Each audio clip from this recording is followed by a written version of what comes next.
Hello, good evening. Hello, beautiful, beautiful Thrive community. Gorgeous, gorgeous women.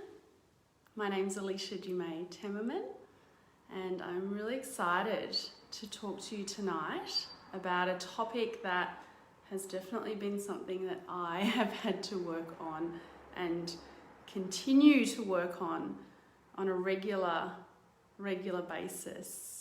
So I'll just see if some people are going to jump on, and if you're jumping in, I'd love you to share in the comments where you're jumping in from. I love how through this Facebook community we're able to create this global network of people, not only in Australia but in other countries, that people are finding this group and joining as well, which is super exciting. So let me know in the comments where you are jumping in from.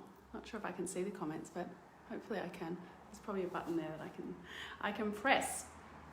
Let me have a look. I'm on a different device right now, so I don't know.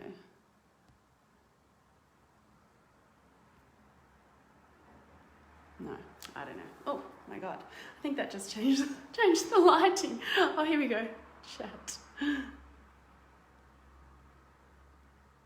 Oh no, that's for me to write a comment. I'm not going to write a comment too, because I'm going to talk to you.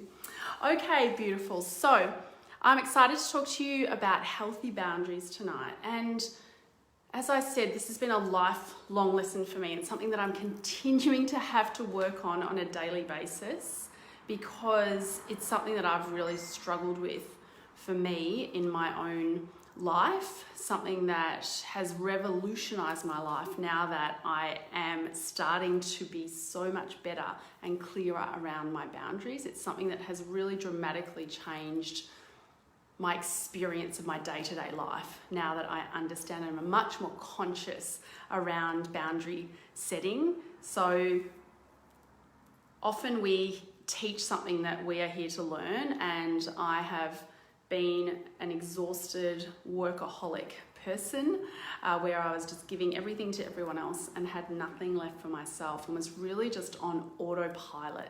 Can anyone relate to that, where you just feel like you're on autopilot, you're giving everything to everyone else, but there's kind of nothing left in your tank? And that was me. I was working as a lawyer, crazy hours, neglecting my health, neglecting my family. And as I've started to, over time, put boundaries in place, it has really changed everything. And I've really been able to create this life by design, which each of us can do. Each of us have the opportunity to choose to grab the pen. If you don't like the script, if you don't like the life that we're living currently, then we've got the opportunity to make those changes in tiny ways, little habits throughout our daily life that compound and accumulate, so that we can really create this life that we love, that we're pumped to get out for every single morning. So I'm going to take you through a few things. I definitely come from looking at things from an energetic lens. Those of you who've seen my other talks, I'm all about energy. I'm a channeler. I connect with light beings who communicate with me. It took me 6 years to share that information with people, because I had this kind of thing about worried about what people were going to think. But my big thing is around teaching energy, so I will look through that lens with this. But I also want to give you just some practical tips of day-to-day things that can potentially help you with your boundaries, to give you more energy, to give you more time. So just in terms of energy, because for us to understand healthy boundaries, we really do need to understand what we are made up of, what we really are. And so we are energy. We are not what we appear to be. We look like we're a physical being, but at science, quantum physics, subatomic level, we are just waves of energy, and we are not solid. There's like 1% of us that's actually solid. It's kind of crazy. We are made up of 37 trillion cells. We're like this battery made up of all these little cells of energy, waves of energy. And so biologically, every one of our cells has a boundary, right? We're talking about boundaries tonight. So every one of our cells has this membrane, has this boundary, and it knows what to do. It knows what to do. It knows that it's going to have information come in or nutrients come into its cell, and it will decide what it assimilates into the cell and what it accepts into its space, just as we do as humans, and I'm going to talk about, or it will decide what it eliminates as a cell. And so I want you to see yourself as like this huge energetic cell, like waves of energy, and everyone else as these little batteries of energy walking around, and being much more conscious of your energy and your energy field and what you are prepared to assimilate into your field through people, through all of the things that we expose ourselves to, and what you will not allow to come within your boundaries. So what, as our membrane does, is to eliminate those things that we don't want. So our cells know how to do this when we're healthy, and we ultimately, our health comes down to the health of our cells. And when we start to realize that our energy, the vitality of our energy, that impacts upon the vitality of our cells, which impacts upon our health overall. Health, our energy is our most valuable commodity. So this is Alicia, the former people pleaser, trying to be perfectionist, trying to do everything right, trying to please everyone, all that jazz, wearing all these crazy masks and trying to like make sure that people like me and do all that jazz. I don't know if you relate to that, but that was like, these were these roles that definitely I was trying to play and try to fit in, and didn't dare want people to know that actually at the time when I was kind of exhausted and working my butt off, I just had this full imposter syndrome, and I was like, oh my God, people are going to realize that I don't know what the hell I'm doing. I was working in this big law firm, and sometimes I'd come in and go, how do they know what they're doing? I don't know if people can relate to that. So the boundaries, it's all around the discipline of our boundaries. And so I want to start now with taking you through just some basics, the first fundamental boundaries that need to be a priority for us in order for us to create this life of design, to create this life where you have heaps of energy and you're pumping and flowing with energy. Because if we don't have enough energy, then we can't be what we want to be in the world as parents, as daughters, as sisters, as workers, as community builders, whatever it is. So the basic things to focus on to start with are, number one is our breath. And I will pop in the comments at the end. There's a breathing exercise that I do every single morning. I do a number of them, but there's one particularly which is called Protect Your Energy, which I thought was relevant to talk about today in the boundaries section. So it's a very basic energy exercise. It was shown to me by an ascended master who's a light being who no longer is a human, has been a human. His name is Arumba, and he teaches me a number of breathing exercises to help to clear, charge, protect, nourish our energy fields. And this one, Protect Your Energy, is something I do every day, where we create this geometric shape. It's just a couple of minutes. I'll pop it in the thing at the end so you can have a look at it. So this is something every day, and you can even you don't need to do that one. You can just, of a morning, have a routine that you consciously protect your energy of a morning. Put yourself, in a beautiful field of light or whatever it is, because we are communicating energetically on our energetic level out into the universe through our thoughts, through our intentions, through our actions. So that's one easy thing to do, is to very consciously protect your energy. We don't actually need to protect our energy necessarily from everyone when we realize at the subatomic level we are all connected and all one. But while we are in human form, part of the system is that we do have these individual energy fields that interact with other individual energy fields. And so to maintain the health of those, certainly until you have enough that you're overflowing, and then the protection piece becomes less important. But the breath is definitely an important way. The boundary is around prioritizing your health And our breath, we can last without water for a while, without food for a while, but we cannot last without breath for very long at all. And that's because it is a critical factor to our well-being. So deep breathing is something that I integrate every single morning. I've done other talks into this group around my start the day routine, or Qigong if you want to see the Qigong sessions that I've done as well around the breath work. So the other thing is water.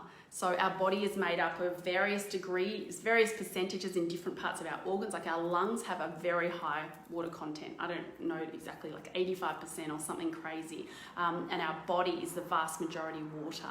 So being very conscious that you're making sure that you've got an intention, a healthy boundary intention about prioritizing these key basic necessities around water. We can forget this. Sometimes people can kind of be going off to all these practitioners or making sure they're doing this exercise or that, but forgetting just about the critical basics around the breath and making sure you're drinking enough water. Ideally like 2.5 litres a day of filtered water if you can is really important. So what boundary do you have around nourishment and what you will bring into your system? And I know this is not an easy thing, and I know for me on COVID, like I definitely went totally off the rails. It's like we just didn't know when it was going to end, and so I was just like on a massive sugar binge, which I've just got myself off in the last 2 weeks, and I feel so much better. But the boundary around are you prioritizing your health? Are you just grabbing food on the run and just not really consciously eating and spending that time? Because the way the emotion, the energy that we have as we eat impacts how we digest it, the frequency. Everything is frequency. Our food is there's different levels of frequencies for different foods. And I'm sure you know that whole foods, they have a higher frequency, a greater nourishment value for us than highly processed foods. So that's like a dense energy, whereas whole foods, natural food, the closest to real food you eat, then the better that's going to be for your body. And obviously exercise, incorporating movement into your day as well. So boundaries around your intention around those basics, setting things up every single day to make sure that you're really consciously giving attention to those things. What will you accept or not accept for your health? And I'm not saying you've got to be perfect and never drink alcohol, never have coffee, and never have any sweets or anything like, right? We've got to enjoy life and have fun too. But it's like we've got this battery life, and if you're always taking out of the bank of the battery and withdrawing, then that's going to be hard on your system. Whereas if you're making sure you've got those credits in your energetic system around your boundaries for your health, then that will serve us better, obviously. So what boundaries do you have around your thoughts? So we might think that food and water and all of those things are super important, and maybe we might think that they are more important than the thoughts that we allow to inhabit our mind. But in my view, our thoughts are absolutely critical to the energy that we have. And I could do like a whole nother section on that. And if you want to learn more about that, go and have a look at some of the other talks into this group that I've done. But I really want to focus as much as I can on the boundaries piece. But certainly, like when you start your day, who's running the day? Is it that it's like reacting to everything else out there, or are you really establishing your intentions for the day, and whether it's your affirmations, your visualizations, whatever it is, your gratitude for the day, to really be conscious around how you're going to spend your time during the day, and making sure that being really conscious and aware that when those frequencies, so again, I've done previous talks about this, but in terms of frequencies, just very quickly, like high frequency energy, compassion, love, joy, gratitude, hope, peace, those things. Low density energy is anger, guilt, resentment, hate, humiliation, shame, that kind of stuff. So when those things are starting to inhabit your mind, those kind of thoughts, oh my God, I'm such an idiot. Oh, I did this, I did that. Oh my God, why did I say that? I should have done this. Being really conscious of what you allow to inhabit your mind. We have got a chemical dispensary right here biologically, depending on what we feed it. And when we are feeding ourselves thoughts that are unhelpful for us, then we're releasing hormones that are unhelpful for us, cortisol. When we are consciously bringing forth and focusing on powerful thoughts, empowering thoughts, then we are releasing for our own system dopamine, serotonin, all of the good, nice, delicious hormones. So one key boundary you want to talk about now is to say no more. Please share with me, who struggles to say no? Who struggles to use that word, to say no to requests, to say no to when people ask you to do things, say no to whatever it is that we get asked to do. And you know, if you're working in a job and your employer is constantly asking you, take this project on and take that project on, do you struggle? Because I can tell you that is something that I have really struggled with, and particularly when I was working for other people, I just was that people pleaser, and I would just always take and yes, okay, yes, I'll do it, and running myself into the ground, and then no good to anyone, getting sick on this cycle of getting sick, oh, I get a little bit better, oh, I've got heaps of energy, yes, I'll do that, I'll take it, yes, I'll take it all, oh, yes, all interesting, and then boom, and crash, and around and around and around. So, with saying, when we say yes to something that we don't want to do, there's an energetic consequence for that. There are no kind of idle thoughts where things aren't picked up at the energetic level, the laws of the universe that exist. And so we think that we can kind of go, oh, it's all right, we'll just say yes to that. Oh, but I don't actually really want to do it, but I'll just say yes because it's easier to say yes than to let that person down. And so we think we kind of get away with that. But on the energetic level, we don't. Energetically, we are putting out to the universe, okay, every time I say yes to that I don't want to do, I am saying no to me. And I'm saying no to the things that I want to do, or the people that I want to spend time with, or all of those things. Equally, the person that we're saying yes to and we're doing it out of obligation, they don't want that, right? When someone says a real yes to you and it's like they're in, it's a hell yes, you can feel it. It's like, whoa. But when someone's saying yes out of obligation, it's like just like a little bit of a sludge ball coming at you, which we're not even aware of. So once we start to work with the universe and be really conscious of energy and how it works, those little things that maybe you could kind of get away with, it's like, no. And it's hard to say no. It is really, really hard. And it comes often because deep down, you know, we want to be loved and we want to feel worthy and we don't want to let people down and all of that stuff. But at the end of the day, when we really start to acknowledge the inner power, the magnificence of you, and the worthiness piece is you're already worthy, you're already magnificent, then you can start to just live in a much more honest way in the world and not be that fluffy kind of BSing people and saying the things that maybe you feel like you've got to say to people, and just the relationships become much more honest. So it's not being selfish to place those boundaries around yourself and to do more of what you enjoy and do less of what you don't enjoy. And, you know, there's a whole lot of other offshoots we can go down, because there are sometimes, you know, there are levels of responsibility we might have. You know, you've got an aging parent or you've got sick children and all of those things. Well, it's not, is it out of obligation? Do you have to do it?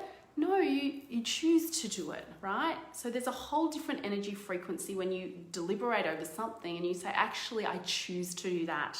I choose to do that. Yes, I want to be there for my mum, or I want to be there rather than, oh my God, I have to do this. I have to go and take this kid to the sport, or, you know, do whatever it is. So, you know, some tips on saying no is just really give yourself time to think about it. Like often on the spot, I would just be like, yes, I'll do that. Yes. And it's like, I'll just have to get back to you on that. Just have yourself a little sentence in there.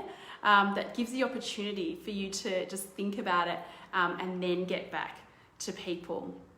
And, you just kind of establish some personal principles for yourself, some rules for yourself around what things feel good and what don't, and what you will and you won't. And for me, this has been a journey for years where I've had to start with the littlest thing. It's like, I'm just gonna say no to this tiny thing. And do you know what? The world doesn't end. People don't really care. We kind of create this whole thing in our own mind, and it's like your muscle for it grows and your resilience, and suddenly you've just brought yourself back. Oh my God, I've just brought myself back 3 hours now because I said no to blah, blah, blah.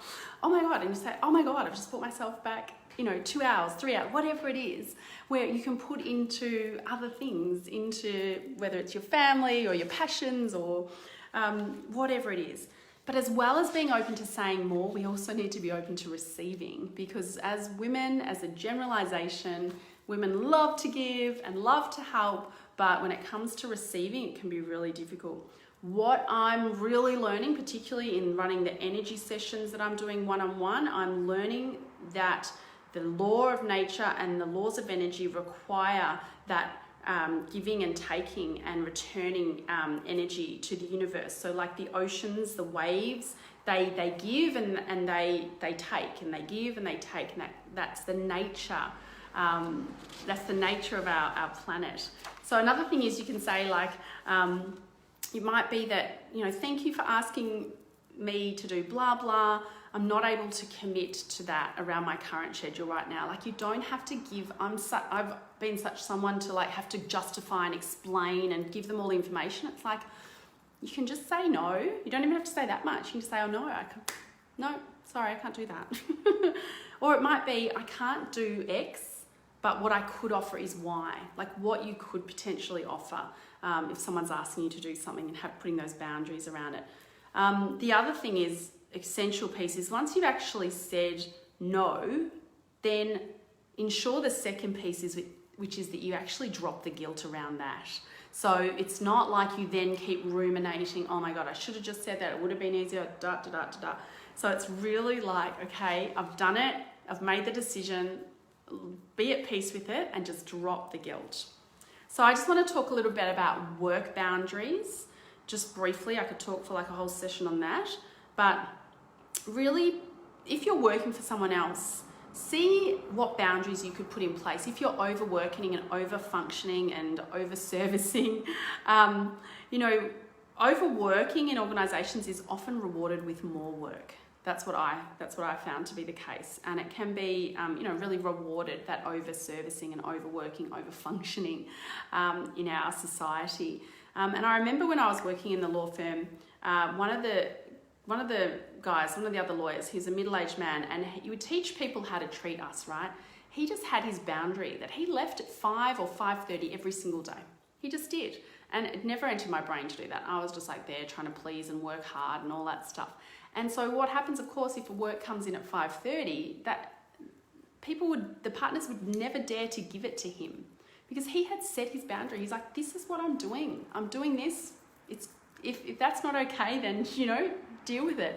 And he just was so clear and firm. And I think he had that maturity on his side. He was a lot older than me, and he'd kind of already gone through the ropes. And so, really putting those boundaries around, particularly emails. Are you responding straight away to emails, or are you just letting things sit? Because if we're there responding at 9 o'clock at night, 10 o'clock at night, 11 o'clock, that just becomes that's fine. She's open slather for me to communicate with on the weekends, out of hours. Really putting those boundaries around your time energetically will pay you back massively.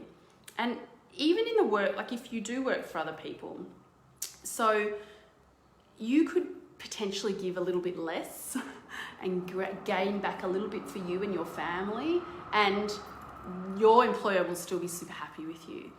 And I know that was advice that I got when I was really struggling with being a working mum and trying to manage all this stuff. And the law firm actually engaged a coach to help me try and manage that stuff. And the coach was giving me little tests, saying, I want you to come in at 9:30 tomorrow, wanting me to pull that. And I was like, oh my God, I can't do that. I can't, I won't cope, I'll freak out.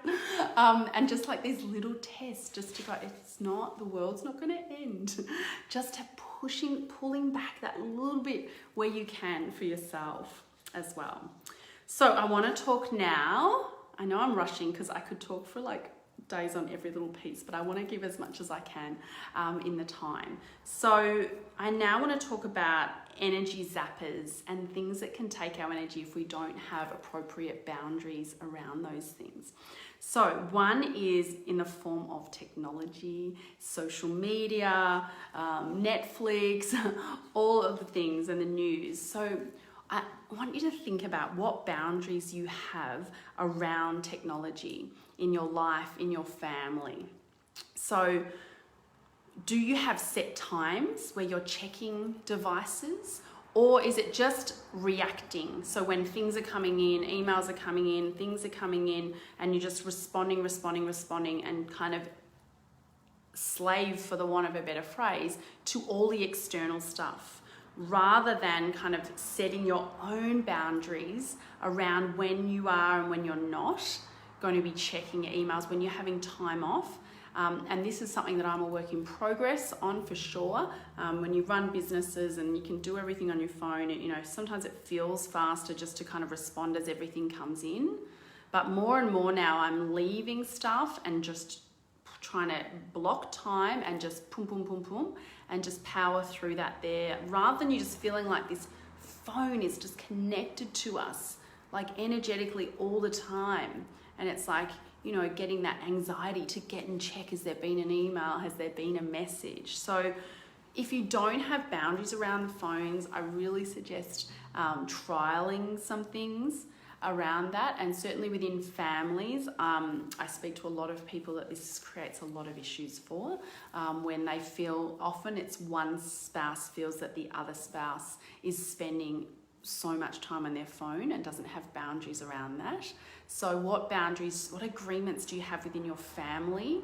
And I know, you know, for technology and COVID and kids, like that's an ongoing battle at the moment for us in our house. But even as the parents, what we're modeling. So, you know, is it a phone's okay at the dinner table? Are people answering? Is that okay to answer phone? And I don't want to put boundaries on you guys. You've got to choose things that are relevant for you. For us, that's definitely a no-go zone. No TV at dinner table, no telephones. No one's allowed to answer a phone. No phones are allowed to be anywhere in sight during the dinner. So that's just, you know, one thing for us. Whether you have set times that you log off, and I know certainly for getting good sleep, if you're on the phones close to going to bed, that's not good. But what are you consuming? What are you, when I talked at the start about the cell membrane assimilating or eliminating, so us as this energetic being, what are you consuming in terms of technology, and how is that impacting your energy levels, and what boundaries do you or do you not have in place around that? What are you looking at? And if you're watching a lot of news and things like that, like there's so many studies around, like if you watch news of a morning, that the percentage, the chance of you having a day that is not great increases, because we have this reticular activating system, a RAS in our brain, that what we focus on and what we allow to be consumed by our vision and our hearing will then dictate, all out of all the information that we're taking in each day, what we are grabbing hold of. And so we start to see through more of a negative lens. If we're watching a lot of news, we start to see that, oh gosh, everything's terrible and everything's bad. And so just be really conscious of what you're allowing to, what you can consume. And I'm like a little delicate flower now. It's like, I can only really watch romantic comedies.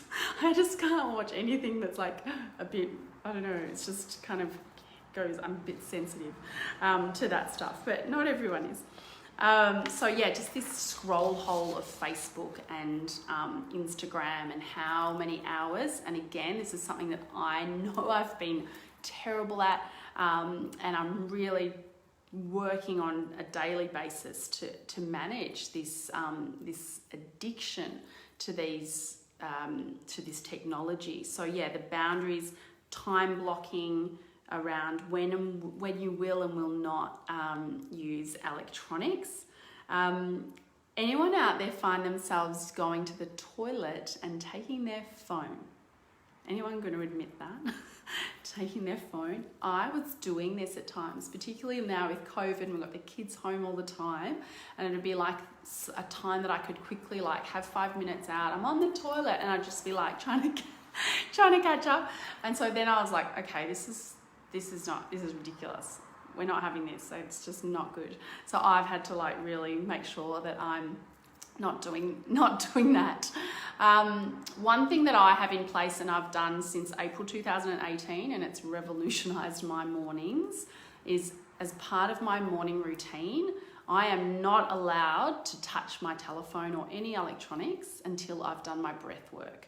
So I just know my first thing in the morning, I have my lemon drink with ginger and a little bit of honey, and then I do my breath work, and then so I'm usually not touching my phone for at least half an hour from when I wake up, and sometimes longer in the morning, so that I can really kind of establish my day, my intentions before I start kind of responding to all of the external world and all of the external stimuli that is coming around us. Otherwise, we're just kind of jumping and reacting to everyone else's stuff, everyone else's agendas out there. So that's something, it's around your leverage point, like the leverage. So for me, I want to check the phone. I want to try and make sure I'm on top of stuff. And so that was my leverage to make me do my breath work every morning. I was like, well, Leash, if you want to start this daily habit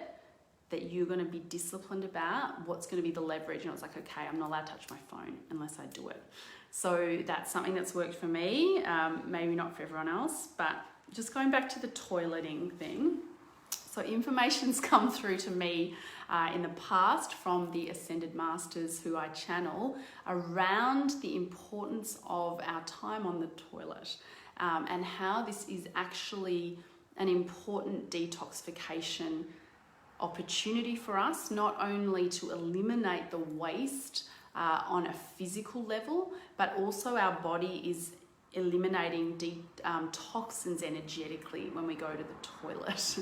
So if we're going to the toilet and we're just like on the phone and scrolling and doing this and that, we're really limiting our potential there to just energetically drop the shit. Literally.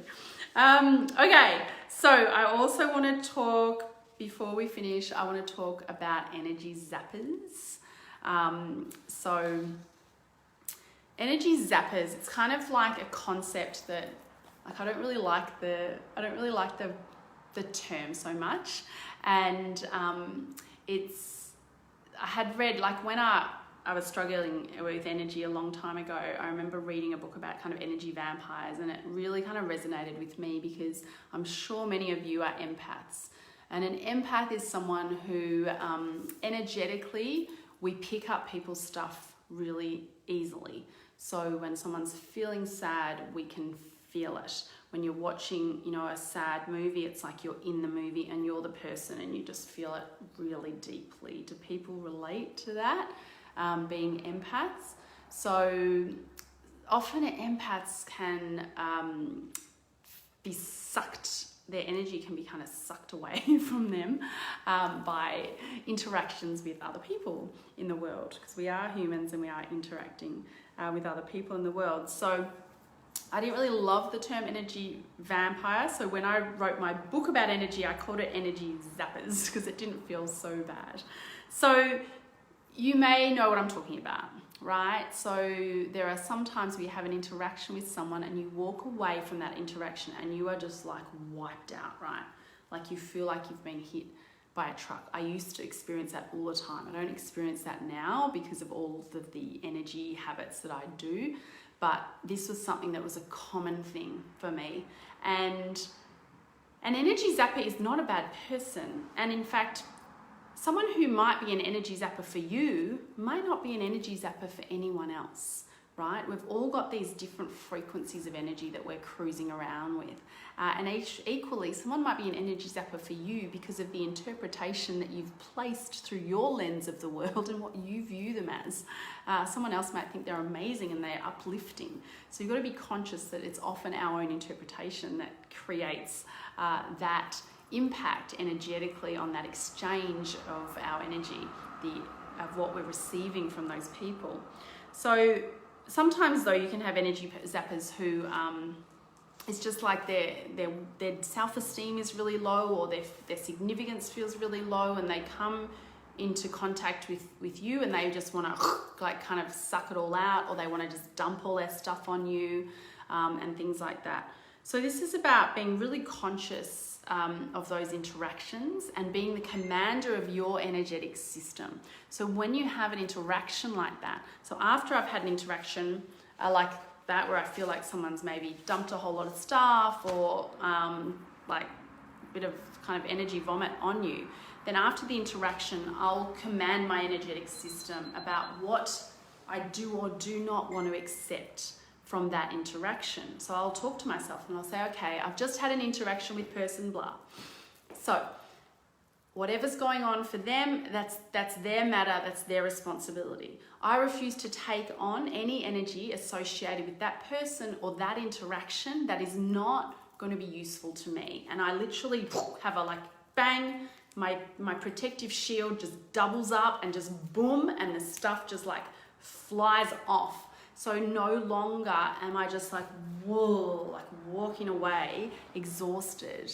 Because once we understand how to work with energy and be really conscious of that in the moment, it's like our brain wants to know, our energetic system wants to know, what are we doing with this energy? Are we keeping it? Are we assimilating it? Are we eliminating? And if we don't be conscious of it and aware of it in the moment, then our body might start to absorb stuff because we're not being conscious. So the more conscious we are of how we're feeling around different experiences, different people, different communities, whatever it is, of what's not energizing us, you can minimize your interaction with them if possible, but it's not always possible, right? Sometimes it's family. Sometimes there are times where certainly like the biggest energy zappers in my house can be my own kids at times, absolutely. And so even for that, it's like, even though I'm their mum, it's like, I refuse to take this on. I'm not going to be taking on the negative energy because we have to sustain our own energy.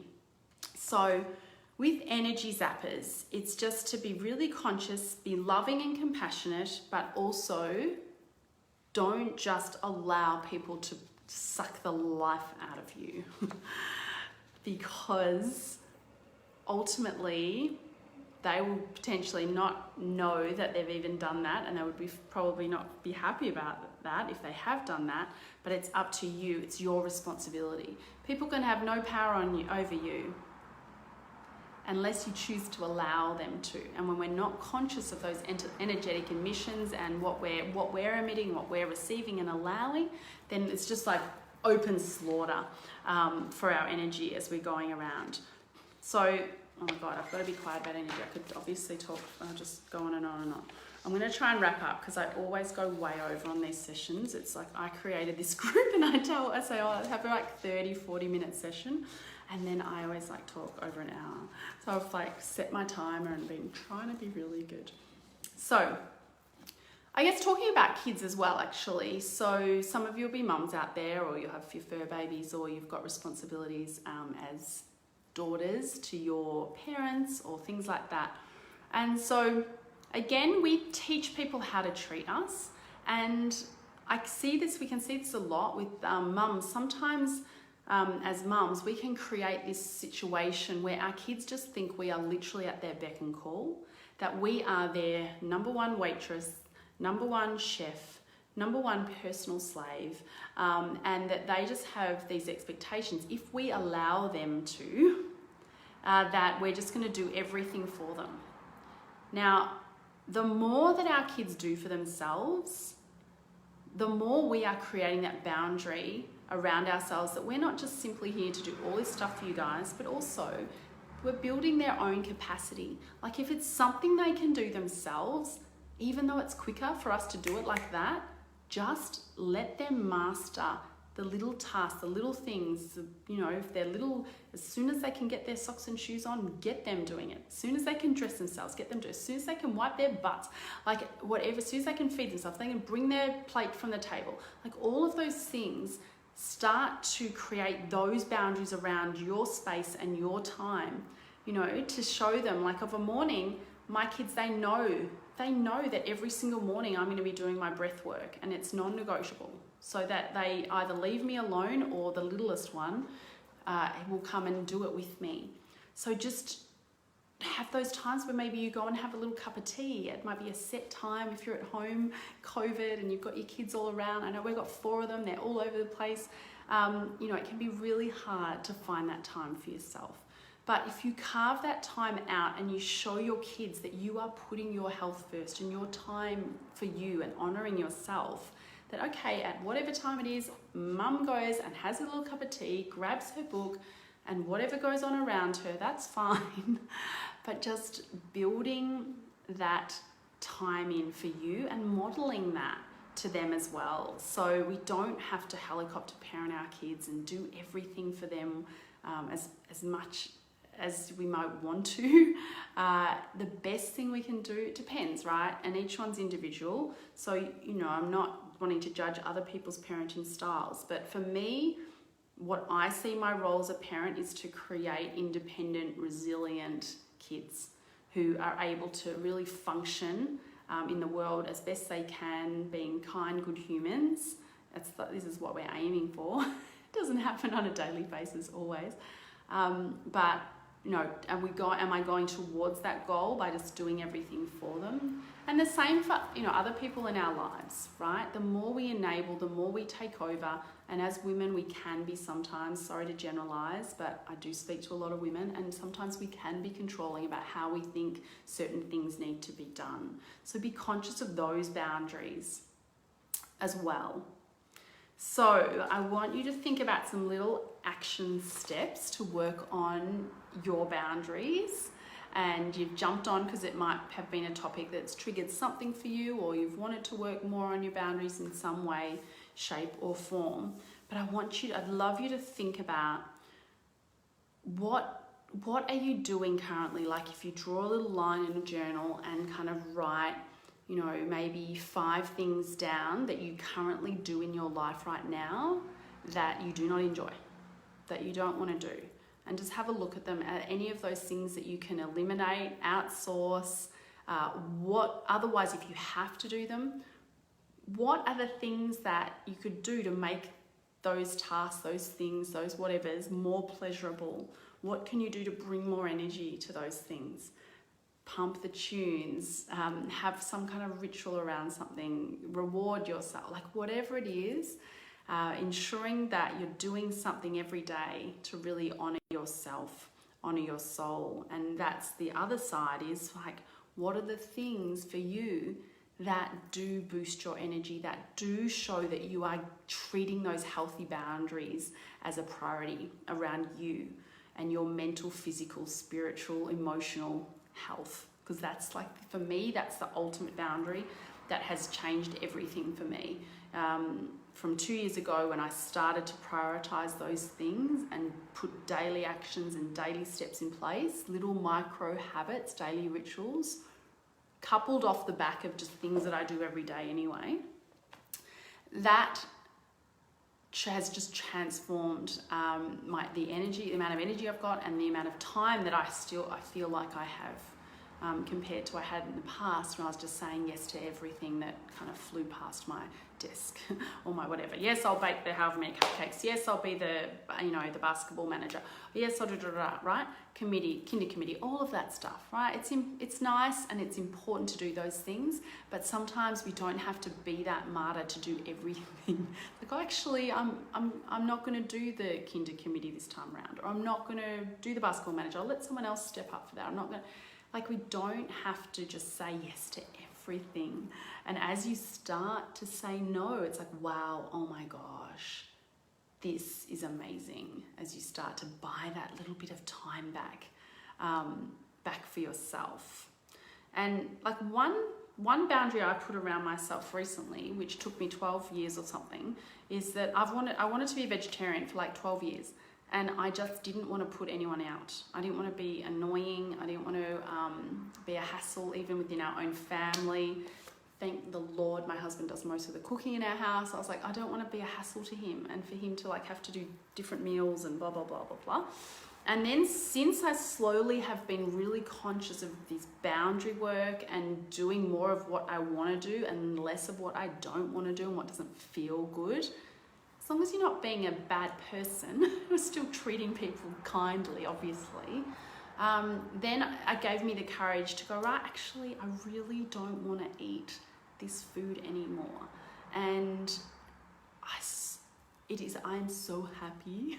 I'm not 100% vegetarian, as my kids let me know, because when I get my period, sorry, too much information, with iron and stuff, it's like I do just think, right, I just need to have a little bit of, I'm like a vegetarian who eats a meat pie every month when I get my period.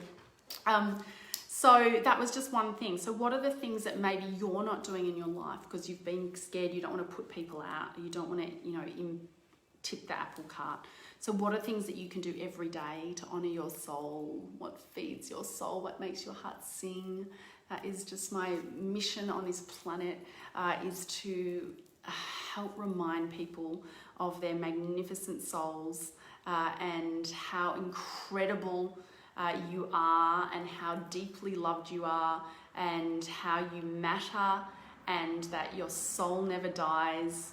Whatever you individual beliefs, all of those things, but my understanding from the experiences I've had communicating with dimensions beyond this dimension is no doubt, there is no doubt that your soul never dies, that we are here living this human existence for many reasons, for our growth, for experiences, for consciousness to understand itself more through each aspect of consciousness, that we are all connected to the one divine mind and consciousness, bringing forth and experiencing this one aspect of itself of consciousness, if that makes sense. The quality of your life is the sum of our habits, of our patterns, and being really conscious of those patterns and honoring yourself and saying yes more to you, to create this life of design that you love, that you're pumped about, that you wake up every day like jumping out of bed, excited. Not that there's not the ups and downs and the ins and the outs and all the stuff that comes with being in the human body. But the more we become conscious and connected to our inner self and what drives us, what feeds us, what connects us to our soul, then the more conscious we are of getting on our path, on our course, and the clearer our boundaries become. Once we start to get that crystal clear vision of what you are doing here, why you are here, then the boundary decision becomes much easier. Where you spend your time, that decision becomes much clearer, and the decisions around all of that stuff really starts to fall away. So it all ultimately comes down to frequency and exposing yourself, your thoughts, what you're receiving, to higher frequencies. As you gain those higher frequencies, then get more in touch with your intuition, and you get more into that flow, that pull, that magnetism energy, rather than the push and the grind and that exhausted place that I've definitely lived from that place. So, all right, I'm going to stop talking because I could just go on and on and on. I'm so grateful, beautiful angels. So many of you have jumped on live and chosen tonight with your boundaries and your time to jump on, and I'm so grateful because you are my purpose. I cannot live my purpose and teach stuff around energy and soul and all of this stuff unless people listen. So thank you for listening. And if you want, I'll put those links for the breathing exercises. If you want to learn more, jump onto my website. If I can help you at all, reach out. I've got a Facebook group where I share, it's free. I share lots of tips on energy. I do live channelings into there as well and share lots of different things. So if you're interested, I'll pop the link into that as well. So thank you, angels, for jumping on, and please take good care. If you want to learn more, I've also put as much as I can into this book around energy, Busy Woman's Energy Guide to Thrive. All the money goes towards Global Soul Center, which is my biggest vision, to create a high energy frequency space for people to nourish their souls. So it's on my website, but message me if you want to buy it, because I'll give Thrive a special. It's normally $27.95, but it's $20 for Thrive members. So just message me directly if you want a copy of that. Thank you, beautifuls, for sending all those beautiful comments through. Have a wonderful, wonderful night. Take good care of yourselves energetically, your boundaries, and I love you. Bye.